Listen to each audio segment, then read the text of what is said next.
Good afternoon, everyone. Joe here at Sports Grid. Let's have an afternoon cup of Joe. We've got a Monday night doubleheader, and I'm excited for both of these games. The Chicago Bears and the Minnesota Vikings will be the first game to kick off. And the Vikings are a 7-point favorite in this one. Now, they matched up a couple weeks ago. We needed overtime for the Vikings to be able to get the win, but I think we see more out of them in this. I think they win and cover that spread. I just can't trust the Chicago Bears offensively or defensively as of late. And I think Minnesota will come in with such a game plan here to go up and go up big and then just hold on to that lead. I like Aaron Jones in this one to get in the end zone. The first time versus the Bears, he was able to rush for over 100 yards. I think it was 107 yards, 1 touchdown. You can take him for the anytime touchdown tonight. You're going to have to lay juice at minus 110. I think the defensive touchdown still is in play here as Caleb Williams can throw those interceptions. And we know the Minnesota Vikings have cash for us on that defensive touchdown. That's coming in at plus a 650. You guys know I love those defensive touchdowns. And then Sam Darnold to rush one in himself.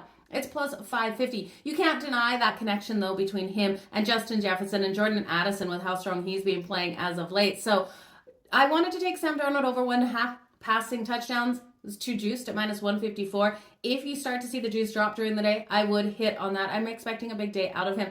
Caleb Williams, though, I think that connection comes with Keenan Allen. I like Keenan Allen for the anytime touchdown. It's plus 240. Over 4.5 receptions as well. You're getting slight plus money on that. So I would look at both of those. I do think Caleb Williams will make some nice connections with him out there on the field, but at the end of the day, the Minnesota Vikings win and cover the spread of 7. Now let's talk the Atlanta Falcons and the Las Vegas Raiders. Now the Raiders a 5.5-point dog at home. This total, I think it goes over 44.5. I'm going to take it to the over. I expect some points to come out of the Raiders, but at the end of the day, as a Raiders fan, you probably don't want the win because of the draft pick, and some people will say, no, I still want to see my team get the win, but if they don't win, it's better for them in the draft.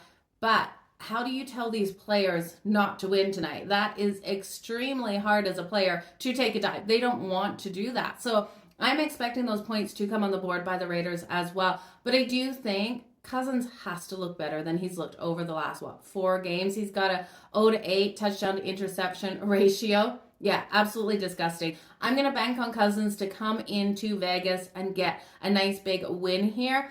But I'm going to do it in the way that I'm just going to take their team total. I'm going to take the Atlanta Falcons team total over 25.5 points. I'm then going to look at Drake London to get in the end zone. His anytime touchdown at plus 125 here.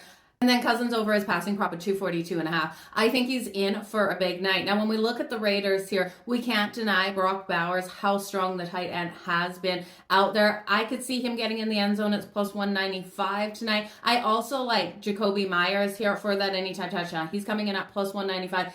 Okay, and now without Max Crosby on the field, you have to take a sprinkle here on the Atlanta Falcons laying 9.5 points. That's coming in at plus 158. You guys, all the best in all of your bets. Thanks for joining me for a cup of Joe. Let's make some freaking money tonight.